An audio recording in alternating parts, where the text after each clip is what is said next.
د ټیلبند روډ د بړبیرې تاڼې سره روزانه معمول په ګنټو بند وي. که امبولانس راشي هم پکې پسوي او عام ګاډي هم دغسې پسوي.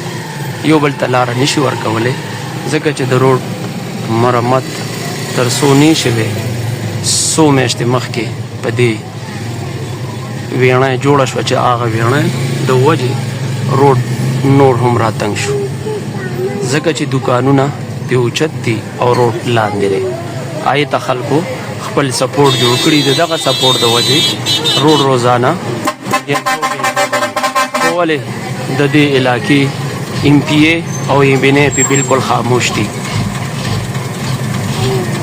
چا نه تپوس وکړي د کوم حکومت نه تپوس وکړي که څه وایي وایي دا لیوني دي نو هغه روغ خلک راوباسي چې دا روډ جوړ کړي او د عوامو دا تکلیف کم شي ځکه چې عوامو تاسو دې دپاره منتخب کړي دی چې موږ ته سهولت میلو شي.